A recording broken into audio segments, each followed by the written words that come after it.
Kalau prosesnya benar. Kalau prosesnya nggak benar, baru AKM-nya gagal.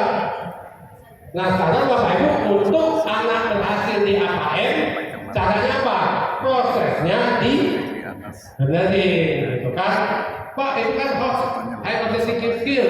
Iya, high thinking skill itu tidak bisa diuji tiba-tiba kalau di dalam prosesnya tidak dilakukan. Kan? Nah jadi Bapak Ibu kembali ke pelajaran mana yang pertamanya? 1, habis itu 2, habis itu 3, habis itu 4. Nah, Bapak Ibu, si anak akhirnya menyadari bahwa belajar urutan bilangan sebetulnya kita sedang apa? Sedang menguatkan karakter kita tentang kedisiplinan dan aturan. Kenapa? Segala sesuatu itu harus diletakkan pada tempatnya. Kalau 1 itu di depan, habis itu 2, habis itu 3, habis itu 4. Boleh nggak ditukar balikkan tempatnya? Nggak boleh. Kenapa nggak boleh? Karena masing-masingnya sudah punya tempatnya. Berarti ketika kita mengajarkan anak urutan bilangan, kita sedang apa dengan anak sebetulnya? Sedang apa?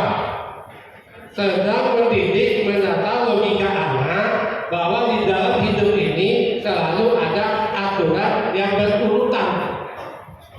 Nah, sehingga si anak kalau sudah menyadari itu berurutan dan tidak boleh diacak, Bapak Ibu, bagaimana kalau antri nanti di satu tempat, gimana dia? Akan berikutnya kenapa? Karena dia sudah belajar tentang urutan. Nah, kalau dilakukan secara berurutan, hidup kita jadi nyaman atau tidak? Kalau ada yang melanggar, itu menyusahkan atau tidak? Berarti anak menerapkan aturan disiplin bukan karena terpaksa, bukan karena ingin mendapat nilai tinggi, tapi dia menyadari bahwa kalau melakukan sesuatu secara teratur, hidup kita bahagia. Itu. Nah, berarti pelajaran urutan bilangan itu ada nggak hubungannya dengan karakter sebetulnya? Ada, disiplin, ya. Sehingga, nah, bagaimana caranya anak? Nah, urutan bilangan ini untuk melatih hidup kita berkarakter. Bisa dia. Kenapa? Nah, disuruh aja berlatih. Nah, kalau gitu sudah tahu cara mengurutkan, sudah. Sekarang coba kamu urutkan buku-bukumu di rumah nanti. Nah, di rumah diurutkan buku-bukunya, mana yang pertama, mana yang kedua, mana yang ketiga. Dia mengurutkan semua buku agama nomor 1, ada 5 buku.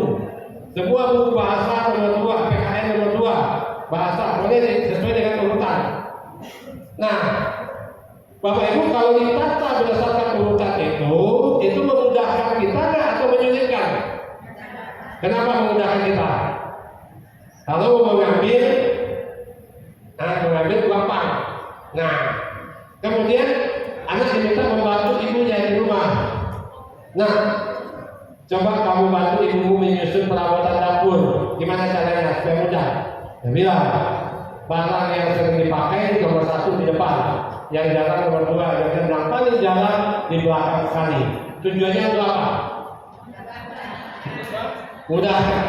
Berarti lama-lama anak akan menyadari kalau kita melakukan sesuatu secara berurutan, disiplin, berarti hidup kita menjadi lebih mudah. Berarti dia menyadari bahwa aturan itu bukan untuk membelenggu, tetapi untuk merasakan kebahagiaan di dalam hidup.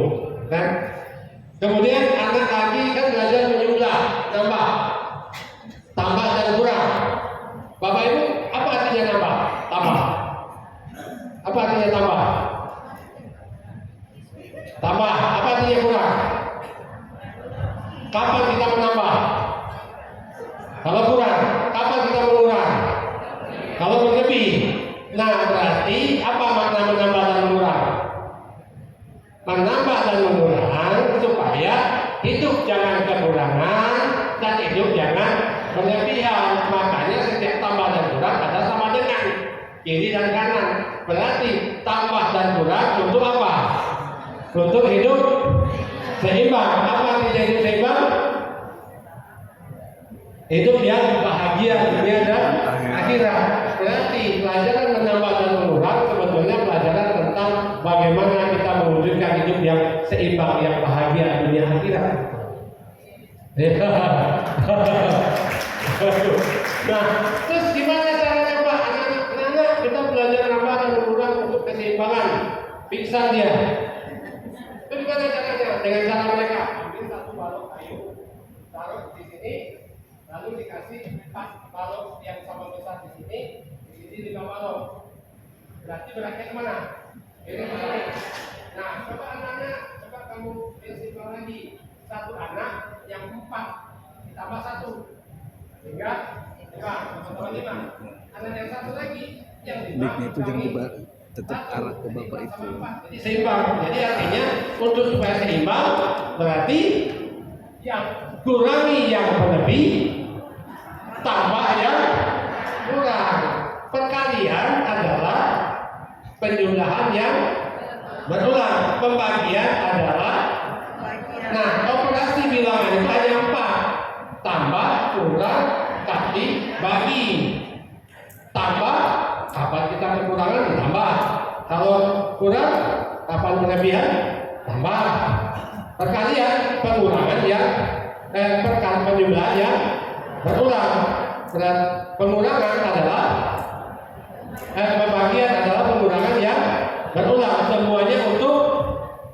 Semuanya untuk keseimbangan. Berarti Bapak Ibu, modal untuk hidup bahagia seimbang dunia akhirat hanya 2, tambah dan kurang. Kalau kita bisa nambah dan kurang pada saat yang tepat, itulah kebahagiaan kita. Coba dari pagi bangun tidur pagi sampai tidur lagi, kalau kita tidak ada berurusan dengan 2 itu, menambah dan mengurangi, coba Bapak hitung aja, pasti terlambat bangun, berarti waktu untuk bekerja kurang. Nanti takut terlambat ke sekolah, supaya terlambat apa? Berlari, tambah energi kan supaya sampai. Nah, begitu juga, begitu mau berangkat, dia sepeda motor kita, bensinnya kurang, tambah. Jadi, begitu juga dalam kehidupan, supaya kita hidup nyaman, kurang penghasilan, cari penghasilan. Begitu dia dapat berlebih, kurangi, bayar zakat, ya, untuk keberkahan. Jadi, Bapak Ibu, belajar menambah dan mengurangi itu adalah untuk, itu contohnya belajar yang bermakna. Itu namanya belajar yang bermakna. Kenapa disebut belajar bermakna? Kenapa disebut belajar bermakna? Kenapa? Karena ada sesuatu yang didapat oleh anak setelah belajar itu. Nah, kalau anak mendapatkan itu masih terpaksa nggak dia belajar? Tidak, berarti belajar menjadi kebutuhan. Tangan tebal semua, kumis tebal, jenggot tebal, dan kantong tebal. Ya, tidak sekali bagi kita dan dia sebagai ketua Komisi Nasional Pendidikan Indonesia di wilayah Lampung. Selamat siang Bapak. Ya, mohon berkenan. Tepuk tangan untuk Bapak Profesor Dr. Pendana Rusdi. Tepuk tangannya Mas Rusdi. Tepuk tangan. Di sebelah kiri yang cantik-cantik, yang pertama Ibu Ulfa Maria, bukan Maria Ulfa Pak. Saya sering mengganti Maria Ulfa Maria. Beliau sudah malam melintang juga di dunia pendidikan sebagai Widya Iswara di LPMP Provinsi Lampung, kemudian Ketua LPMP di Provinsi Riau, Kepri, kemudian dia juga Kepala BP PAUD di Sumatera Utara, kemudian di Lampung juga, banyak lagi, dan saat ini sebagai Widya Prada ahli media Kemendikbudristek. Dan ini luar biasa Bapak Ibu, jabatan yang diemban oleh Ibu Dr. Ulfa Maria. Tepuk tangan sekali lagi. Kemudian yang ujung ini Ibu Rinde, kawan saya, ya, kawan Bapak Ibu semua juga. Ya. Ini juga sama-sama satu angkatan dengan saya di Universitas Negeri Jakarta, keduanya Ibu Dr. Fatwa. Duluan Ibu ya. Pada kesempatan hadir yaitu Ibu, nama lengkapnya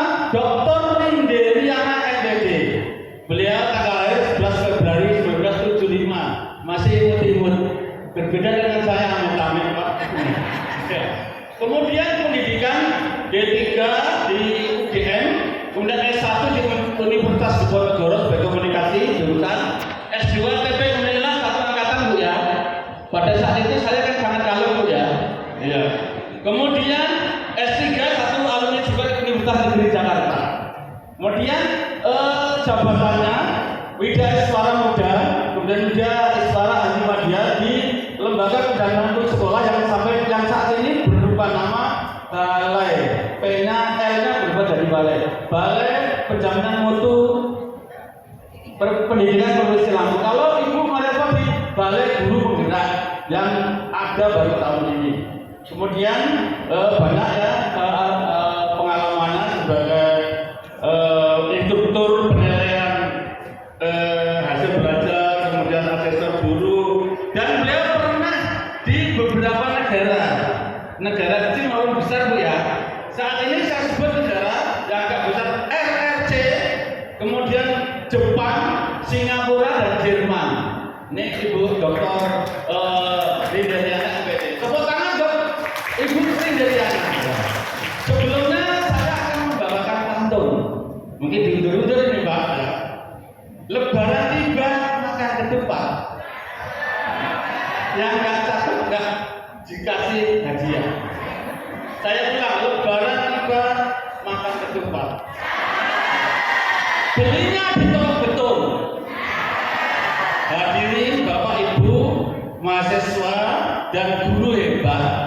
Ya. Mari kita majukan pendidikan di Provinsi Lampung. Ya, pertama. Satu lagi, makan buah banyak gizinya, enaknya dimakan bersama-sama. Bapak Ibu peserta seminar semua, mari kita menyimak dengan seksama. Jangan ngantuk. Biasanya ngantuk. Bapak dan Ibu sama ketika saya menyebut guru hebat, saya. Guru hebat. Saya pegang ini lah. Jangan di rumah Bapak pegang begini ya. Saya sekali lagi. Guru hebat. Guru hebat, guru hebat. Guru hebat, guru hebat, guru hebat, guru hebat. Ya, terima kasih Bapak dan Ibu pada kesempatan hari ini. Kita percayakan dulu narasumber pertama bukan saya. Ini nanti yang terakhir saja Pak ya, karena beliau sebagai Komisi Nasional Pendidikan Ketua nanti akan kita bahas. Saya beri kesempatan untuk yang pertama Ibu Ulfa, Dr. Ulfa Maria PD. Silakan. Silakan Bu. Tepuk tangan untuk Ibu Dr. Ulfa Maria. Maria Ulfa. Maria Ulfa. Boleh? Di bawah Pak, enak di bawah.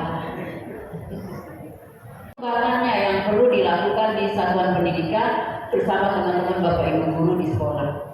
Oleh sebab itu, saran kami adalah buka pelatihan mandiri di platform Merdeka Mengajar, di topik Merdeka Belajar. Itu pemikiran-pemikiran Ki Hajar Dewantara bisa dipahami oleh Bapak Ibu semuanya dengan maksimal. Baik, berikutnya adalah, nah ini sudah saya sampaikan sekali lagi, di dalam kurikulum Merdeka ada dua hal utama ya Bapak Ibu, ini tadi pembelajaran reguler atau rutin yang merupakan kegiatan interkurikuler dan proyek penguatan profil Pancasila. Saya hanya menyarankan, mempesankan untuk proyek penguatan profil Pancasila bukan hanya sekedar kegiatan hura-hura, seremonial tanpa makna, selesai berkebun, selesai melakukan kegiatan-kegiatan, selesai. Bukan Bapak Ibu, bukan hanya selesai kegiatan, selesai. Tapi apakah kegiatan-kegiatan itu benar-benar memberikan dampak, bagaimana dimensi profil Pancasila itu benar-benar merasuk di jiwa anak-anak kita. Bagaimana temannya tumbuh nggak dengan berbagai proyek yang dilakukan itu? Bagaimana apalagi kreativitasnya? Bagaimana gotong royongnya muncul nggak di proyek-proyek tersebut? Jadi oleh sebab itu proyek itu jangan berhenti hanya tema udah selesai. Bu, karena udah JP-nya selesai. Berhenti. Enggak, Bapak Ibu. Tapi nilai-nilainya tetap harus terbangun. Jangan sampai kita misalnya buat tema berkebun, ya karena terkait lingkungan. Selesai JP-nya 3 bulan, kebunnya nggak jelas lagi tempatnya. Ya kan? Halo? Itu yang sering saya dapati di sekolah-sekolah penggerak. Ya, selesai. Gak ada dampaknya. Bukan itu yang diharapkan dari proyek penguatan profil pajak Pancasila. Kalau memang budaya-budaya daerah bisa berkembang melalui proyek, kenapa itu nggak diteruskan? Karena kenapa itu nggak jadi brandnya sekolah? Halo, ya. Karena itu programnya sekolah loh, bukan programnya mapel ya. Proyek itu bukan programnya sekolah, bukan programnya mata pelajaran, tapi programnya sekolah. Kemandirian, ya bukan soal kemandirian karena nggak ada. Kalau ada ya lebih senang dibiayai pemerintah lah, betul nggak kira-kira? Iyalah, kalau memang ada dananya kenapa tidak? Sebenarnya bukan tidak ada dananya. Nah inilah perlu kawan-kawan yang ada di kabupaten kota membuat perencanaan kegiatan untuk 2023 yang akan datang apa saja. Karena keuangan daerah itu basisnya adalah partisipasi masyarakat dalam bentuk musrem bank di tingkat level masing-masing, ada kecamatan, ada kabupaten. Kalau sistemnya nggak masuk di situ, programnya nggak masuk di dalam sistem itu, dia terkunci, nggak akan bisa dibantu oleh pemerintah. Nah oleh karenanya tolong ya, apakah itu PGRI, apa itu Komnasdik di kabupaten, apakah itu asosiasi program studi, apakah asosiasi kepala sekolah, apapun namanya silakan. Yang penting harapan kita itu terwujud aja. Pintunya macam-macam boleh. Misalnya Komnasdik belum ada di kabupaten, udah pakai PGRI deh. Pergi lepas, hajar pakai ikatan program studi barangkali ya. Apa itu istilahnya? Guru program studi ya. Hadir GMI apa gitu ya. Guide lagi, hajar lagi. Sehingga ada saja yang menyampaikan kepada pemerintah melalui wakil-wakil rakyatnya yang melalui aspirasi masyarakat itu, jaring asmara itu. Ya, karena saya pikir ini penting, edukasi ini, informasi ini harus selalu didengungkan. Ya, agar proses transformasi informasi ini cepat diterima oleh kawan-kawan. Bayangkan, selampung ada mungkin hampir 200 guru, 200.000 guru. Jangan main loh. Pertanyaannya cuma 400 datang di sini.